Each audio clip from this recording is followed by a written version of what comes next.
justice. We want justice. We want justice. We want justice. రద్దు చేయాలి GO number 2 ను వెంటనే. రద్దు చేయాలి. రద్దు చేయాలి జీవో నంబర్ 2 ను వెంటనే. రద్దు చేయాలి.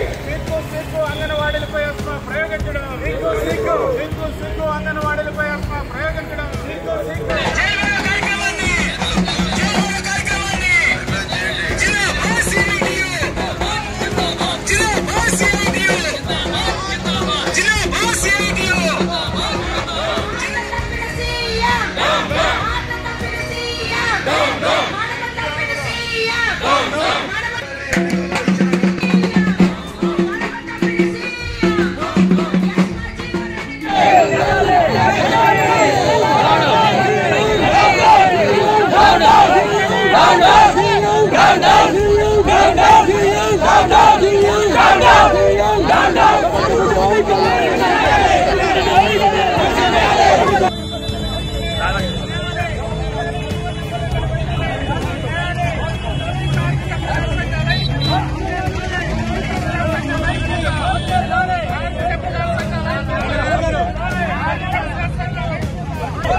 రాష్ట్రంలో ఉండేటువంటి ప్రజానీకాన్ని అందరినీ కూడా రెచ్చగొట్టేటువంటి పద్ధతిలో ఈ ప్రభుత్వం యొక్క వైఖరి ఉంది. ఇది సరైనటువంటిది కాదు. కేవలం అంగన్వాడీలు మహిళలు ఏం చేస్తారని చెప్పేసి ఈ ప్రభుత్వం భావిస్తుందేమో. గతంలో అంగన్వాడీలు జోలికి వచ్చినటువంటి ప్రభుత్వాలని కూలిపోయినాయి. అంతేకాదు ఇవాళ ఎస్మా ప్రయోగించడం ద్వారా ఈ రాష్ట్రంలో ఉండేటువంటి మొత్తం కార్మిక వర్గం ప్రజానీకం మీద ఛాలెంజ్ విసిరింది ఈ ప్రభుత్వం.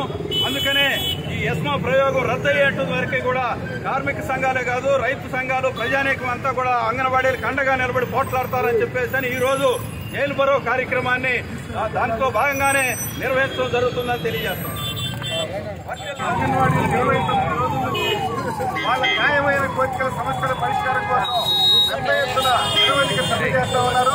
వాళ్ళు కోరేది ఒకటే, మనకి తెలంగాణ ముఖ్యమంత్రి గారు ఇచ్చినటువంటి వాగ్దానం కంటే 1000 రూపాయలు అదనంగా వేతనం ఇస్తామని చెప్పారు.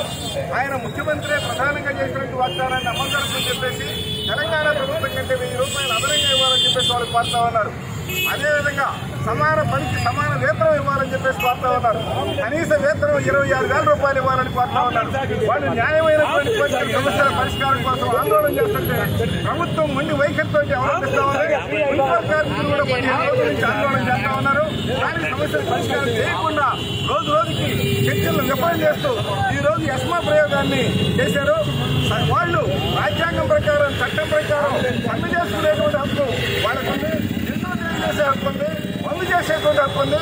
వీటన్నింటినీ కాలు రాస్తూ ఎస్మా చట్టాన్ని ప్రయోగిస్తే ప్రభుత్వానికి ప్రజలంతా తగిన విధంగా బుద్ధి చెబుతారని ఈ ప్రభుత్వాన్ని భవిష్యత్తులో ఇంటికి పంపిస్తామని చెప్పేసి తెలియజేస్తా ఉన్నాం.